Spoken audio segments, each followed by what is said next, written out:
안녕하십니까. 2021년 숲에서의 안전지도를 맡게 된 오경순입니다. 제 소개를 잠깐 간단히 하도록 하겠습니다.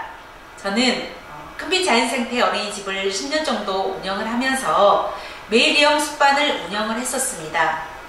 매일형 숲반을 운영하다 보니까 선생님들이 숲에 나가실 때 어떤 부분이 가장 고민이 되실까를 생각해 보다가 숲에서의 안전지도가 가장 중요하다고 생각이 들어서 제가 선생님들을 위해서 작은 자료를 준비했습니다.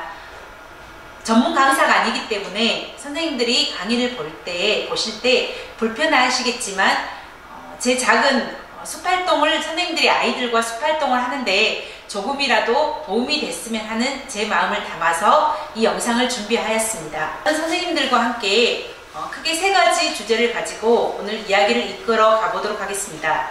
목차 살펴보도록 하겠습니다. 실내 교육 현장의 특성, 그다음 두 번째는 숲활동의 위험 요소와 대처 방안, 세 번째는 응급 상황에서의 행동과 기본 원칙에 대해서 살펴보겠습니다. 첫 번째, 우리 선생님들 밖에 나가시면 왜 밖에를 나가시는 것이 힘드실까요? 바로 여러 가지 변수들이 있고 그 모든 책임이 바로 선생님들한테 선생님들이 그 모든 것들을 책임져야 되기 때문이죠. 그래서 우리가 안전교육이 가장 중요한 이유는 바로 인솔자인 선생님들이 정확한 상황 파악을 하고 신속한 대처를 해야 되기 때문에 바로 현장에서의 안전교육은 중요합니다. 숲 현장의 위험 요소는 매우 많다는 것은 잘 알고 계시죠. 그래서 여러 가지 동물부터 곤충, 그 다음에 어떤 낙뢰, 산사태, 산불, 낙지, 밖에 나가면 여러 가지 위험 요소들이 있습니다. 그 중에 하나씩 살펴보도록 하겠습니다. 첫 번째, 숲 활동을 하는 데 있어서 위험 요소는 바로 지형에 따른 어떤 위험 요소입니다.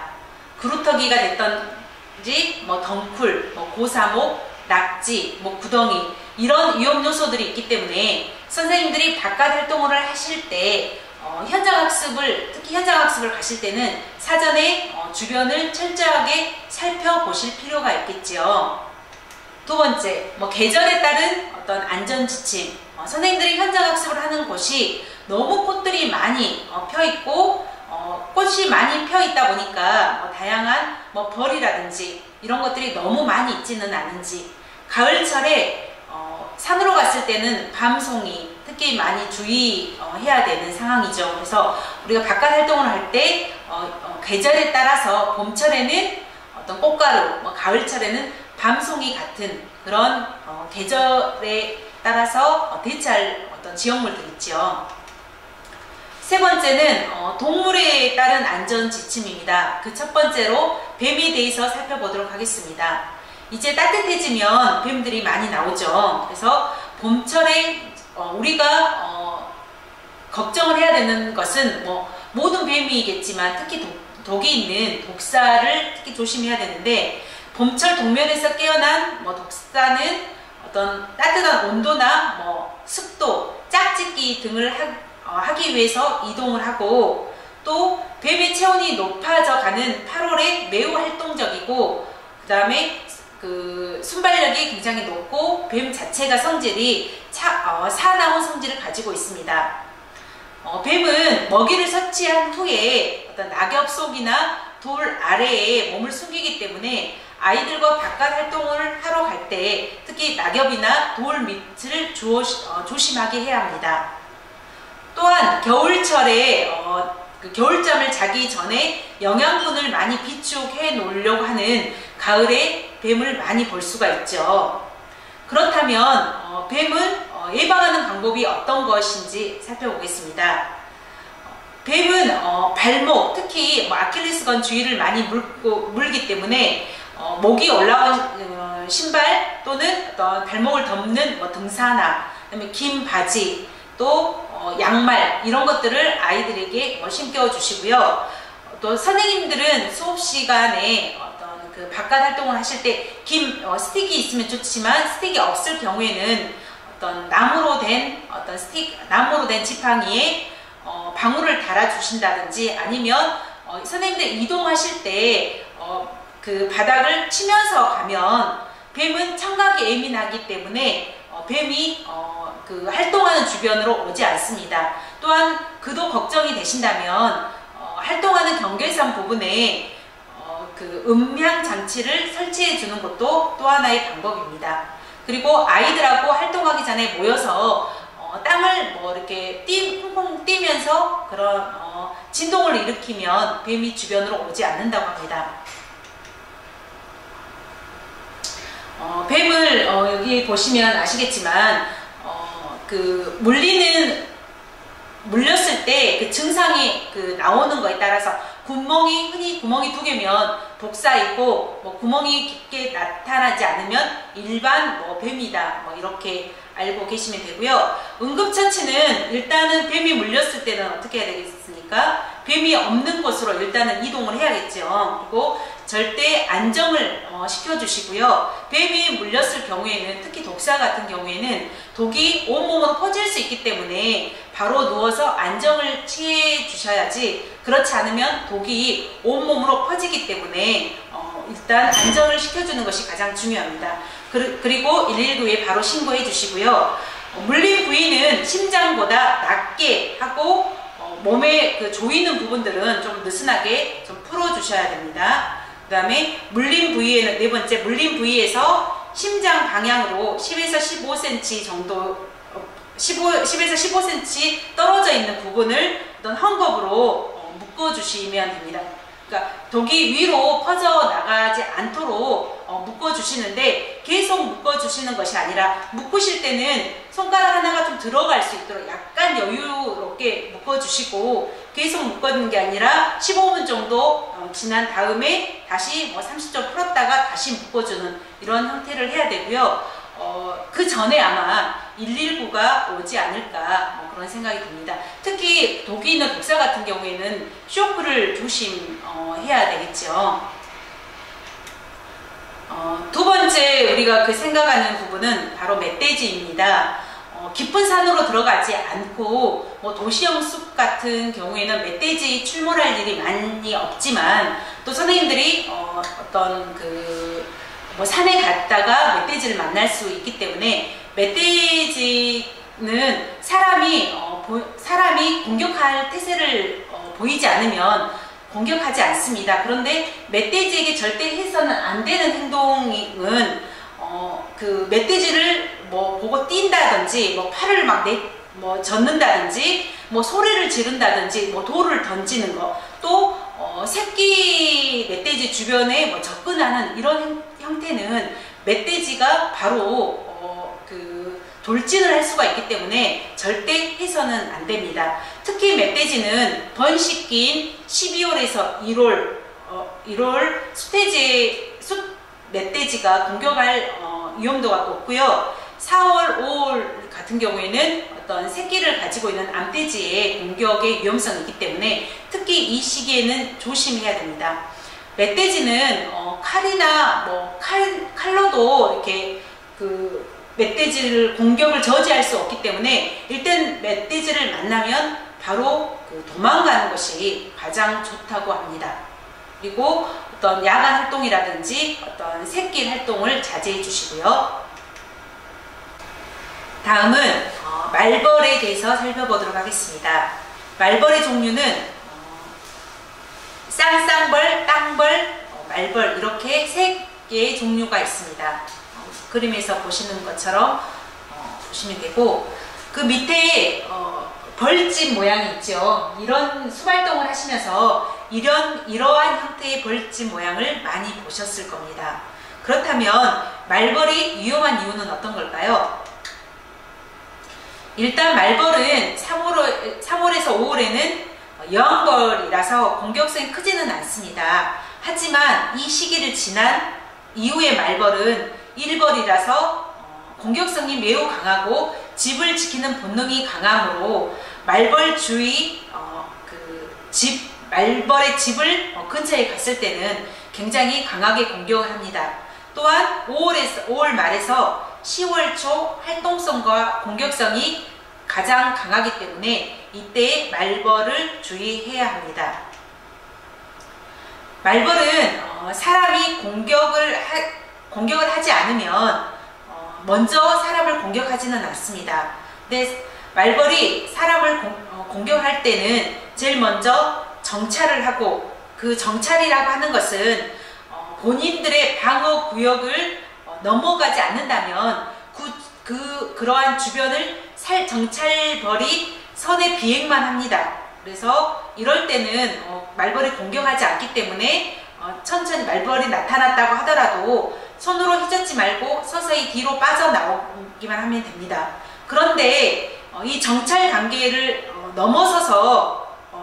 넘어섰다고 정찰벌이 생각을 한다면 윙윙 그 벌이 소리를 내면서 사람을 공격하려고 하는 위협을 가하게 됩니다.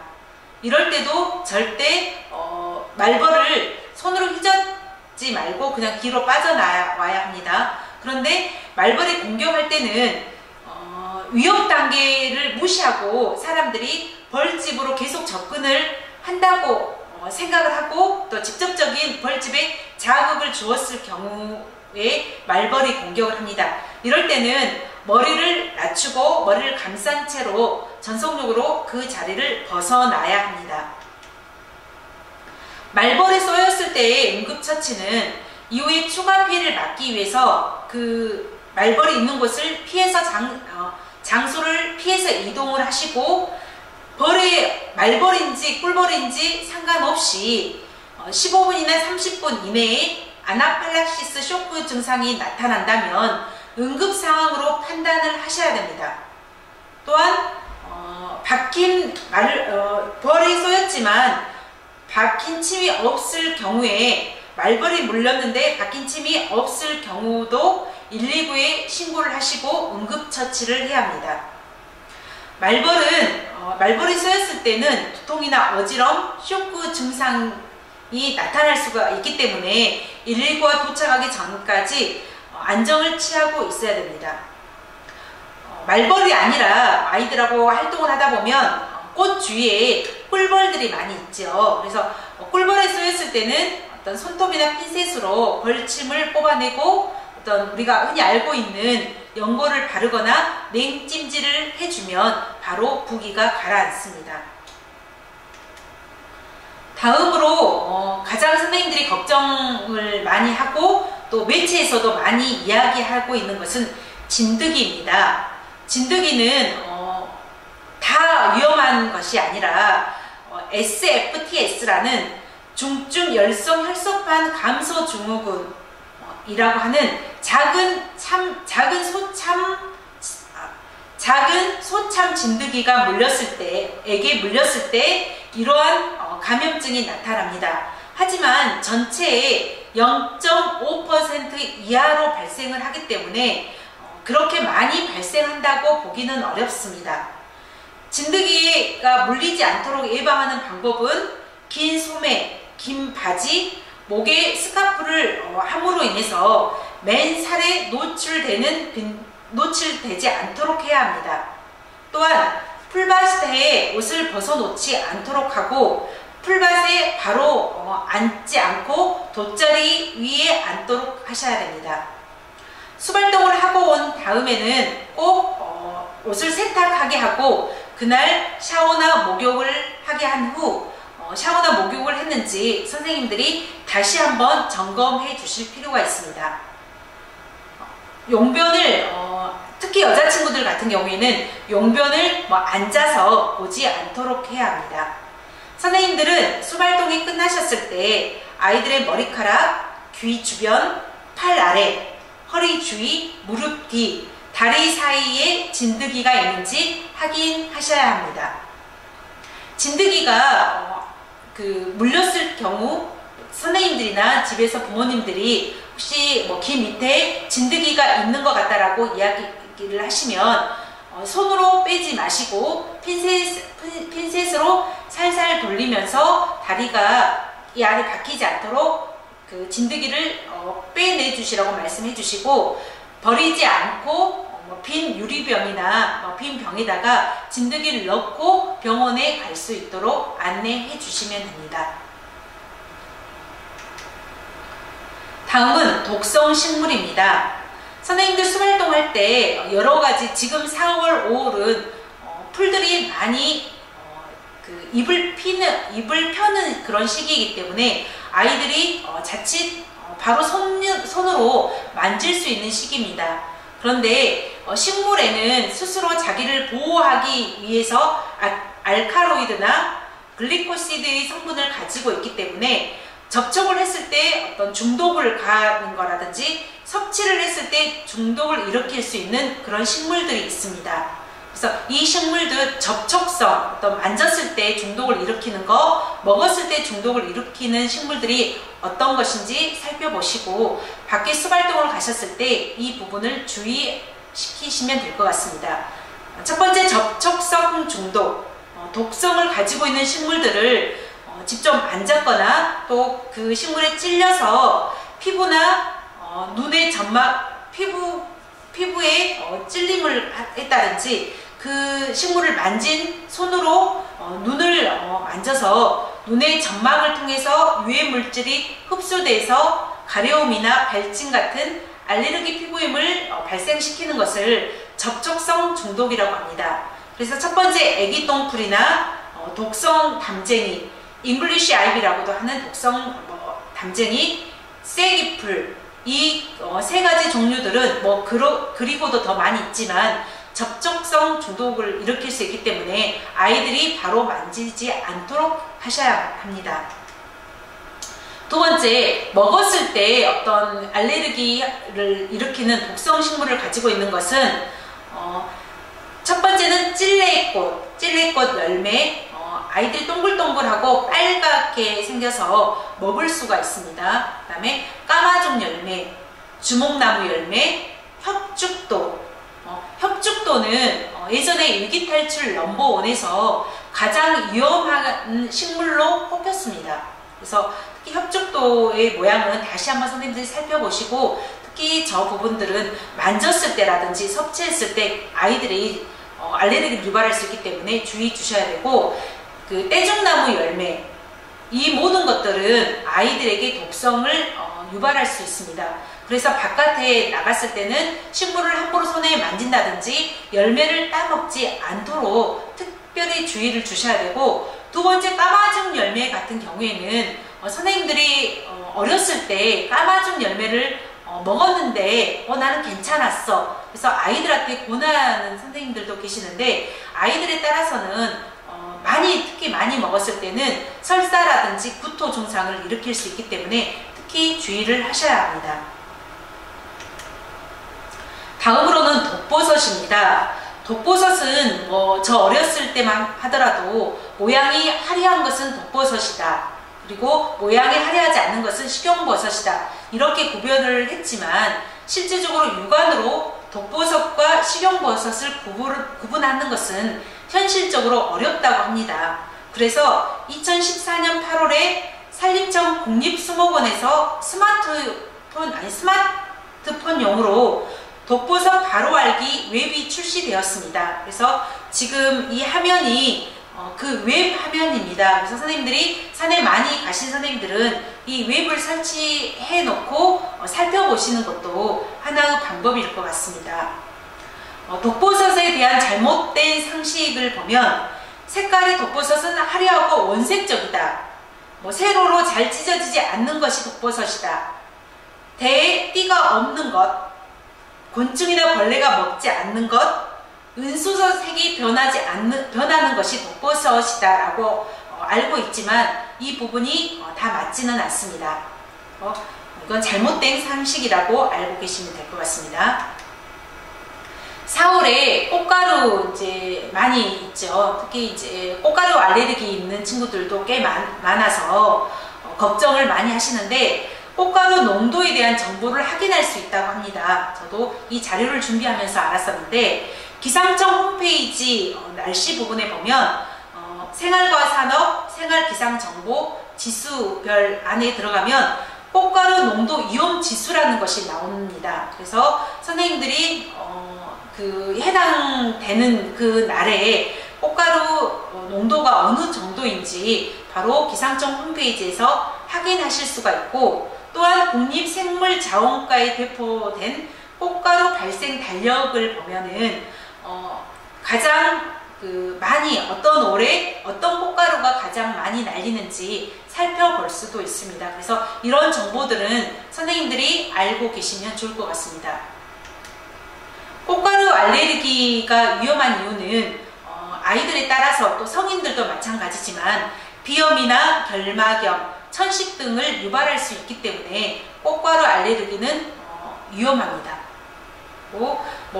그 다음에 꽃가루 알레르기를 예방하는 방법은 기가 전에 아동의 옷을 털거나 겉옷을 갈아입혀 준다. 집에 온 즉시 바로 샤워할 수 있도록 해주시고, 눈과 콧구멍 주위에 수량의 바세린을 발라주면 이런 꽃가루 알레르기를 줄일 수 있다고 합니다. 그렇다면 이러한 그런 지형부터 동물, 곤충까지 이런 위험한 상황에 직면했을 때 어떻게 응급처치를 할 수 있는지 먼저 살펴보도록 하겠습니다. 다음에 같은 증상이 나타나면, 아이의 증상이 나타나면 응급상황으로 판단하시고 바로 119에 신고를 하셔야 합니다. 첫 번째, 의식이 없거나 의식이 사라져 가고 있다고 느낄 때.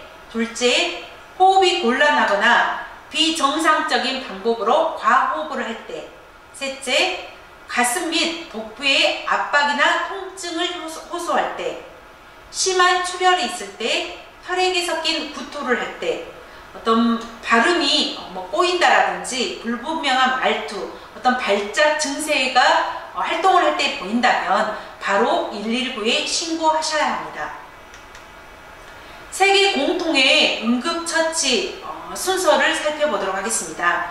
응급처치는 일단 제일 먼저는 자기 자신이 어떤 위험한 상황인지 먼저 위험을 확인을 하시고, 확인을 한 다음에 그 위험에 처해 있는 사람이 의식이 있는지 의식이 없는지 확인을 하시고 바로 119에 신고를 하셔야 합니다. 기도 개방을 해주시고 인공호흡을 해주시고, 이런 방법들은 선생님들이 심폐소생술 과정을 알고 계시기 때문에 그 방법과 유사하다고 생각하시면 됩니다.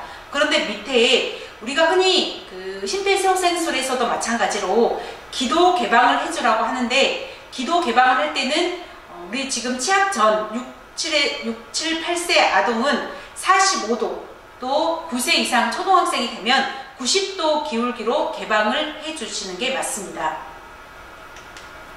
선생님들이 아이들이 상처가 났을 때 그 식염수로 하시는 선생님들도 있으시고, 흐르는 물에 상처를 씻기는 경우들도 있는데, 세척액에 따라서 피부에 손상을 입히는 정도가 다릅니다. 선생님들이 활동을 하실 때 가장 많이 필수적으로 가지고 다니셔야 될 게 식염수입니다. 수돗물도 여기 보시면 5% 정도의 피부 손상을 일으키시기 때문에 어린이집, 유치원 또는 바깥 활동에 꼭 가지고 다니셔야 될 것이 식염수. 그리고 가산화소수도 피부에 직접 닿았을 때는 100% 손상을 입힐 수가 있습니다. 그래서 바로 그 피부에 직접적으로 손상되지 않고요. 가장 먼저 해야 될 것은 식염수. 식염수가 없다면 흐르는 수돗물 이렇게 하셔서 그 응급처치를 하셔야 합니다. 그래서 수압을 먼저 댄다든지 이런 것들은 피부에 손상을 입힐 수 있기 때문에 올바른 방법이 아닙니다. 상처 치료에서 지혈, 세척, 드레싱 있죠. 지혈이라고 하는 것은 깨끗한 거즈로 상처를 압박해서 피가 멈추게 하는 것. 세척은 흐르는 물이나 식염수로 세척하고 소독약으로 소독하는 것. 드레싱은 거즈 드레싱과 수분 드레싱 중 하나를 선택하는 것. 이렇게 상처 치료에 3가지 단계가 있습니다. 그렇다면 피부 구조와 상처 종류 먼저 보겠습니다. 찰가상은 선생님들이 일반적으로 잘 아시겠지만 넘어져서 피부의 겉면이 손상이 되는 것을 찰가상이라고 하지요. 두 번째, 자상. 자상은 예리한 물체로부터 찔렸을 경우, 그래서 못이나 창, 송곳 등으로 찔렸을 경우는 자상입니다. 열상은 외부 자극에 의해서 피부가 찢어져서 있는 상처, 또 외부 자극에 의해서 피부가 찢어져 가지고 생기는 것을 열상이라고 합니다. 타박상은 흔히 멍이 들었었던 경우죠. 멍이 들었을 경우는 타박상.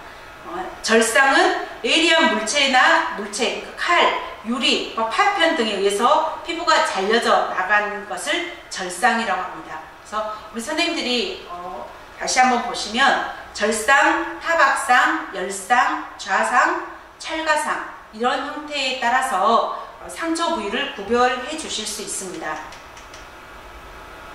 상황별 응급처치를 보겠습니다. 눈에 이물질이 들어갔을 때는 눈을 비비지 않고 눈을 한쪽으로 기울인 다음에 식염수로 씻겨 줄 수 있습니다. 코에 이물질이 들어갔을 때는 이물질이 없는 코를 막고 코를 세게 풀게 해줍니다. 귀에 이물질이 들어갔을 때는 살아있는 어떤 곤충이 들어갔을 경우에는 불빛을 비춰줘서 그 불빛을 보고 어떤 그 벌레가 나올 수 있도록 해주시고, 살아있지 않은 소리가 안 나거나 살아있지 않은 것이 들어갔는데 귀가 계속 불편하다고 하면 병원으로 가야겠지요. 그래서 코피가 날 때는 머리를 숙이고 코뼈 밑부분을 손으로 누르게 한 다음에 지혈이 어느 정도 된 다음에 휴지나 거즈로 막는 방법입니다. 그래서 선생님들이 코피 날 때 지금은 상식적으로 코를 뒤로 젖히는 선생님들은 없으시겠지만, 코피가 날 때 이런 방법들도 다시 한번 이 시간에 기억해 두셨으면 좋겠습니다.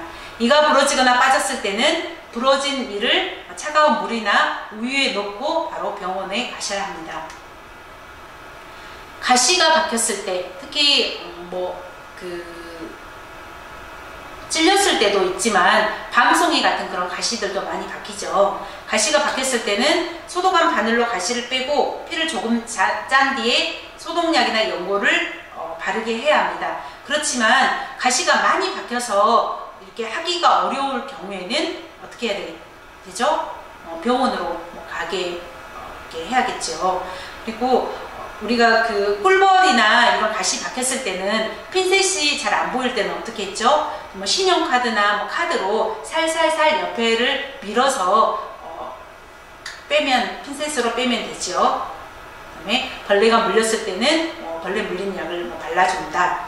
저체온증은 젖은 옷을 벗고 담요를 덮게 하고 따뜻한 물을 마시게 하고 몸을 문질러서 체온을 올라가게 한 후에 병원을 간다. 발작을 하는 경기를 일으키는 경우들이 종종 있죠. 그래서 경기를 일으키는 경우에 아동이 있다면 입에 수건을 물려서 치아나 아니면 혀를 깨무는 일이 없도록 해주셔야 되고, 옷을 느슨하게 한 후에 환자를 한쪽으로 이동시켜줘야 합니다. 몸에 이상이 있으면 어떻게 해야 되죠? 몸에 이상이 있던 증상이 열이 많이 나는 고열이라든지 땀이 많이 나거나 건조한 증상, 또 갑자기 호흡이 빨라지거나 맥박이 빨리 뛴다거나 두통, 또 피로감, 근육 경련, 이런 것들이 이런 증상이 우리 아이들뿐만 아니라 선생님들에게도 있다면 가장 중요한 거는 의식이 있는지 의식이 없는지를 먼저 확인하는 것이 가장 중요합니다. 그래서 의식이 있다면 시원한 장소로 이동하고 그 다음에 옷을 조금 느슨하게 해준 다음에 수분을 척취하고 증상이 개선되지 않았을 경우는 119를 신고를 하지만, 의식이 없다면 바로 119로 전화를 하시고 응급처치를 바로 해주셔야 합니다.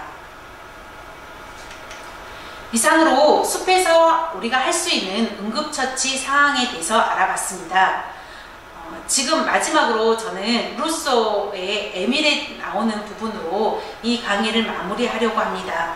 우리가 코로나19로 인해서 발달 활동이 많이 제한되기는 하였지만, 아이들은 숲에서 놀았을 때, 밖에서 놀았을 때 그 어떠한 것도 그 바깥 놀이를 대체할 수 없다라는 그런 생각들이 듭니다.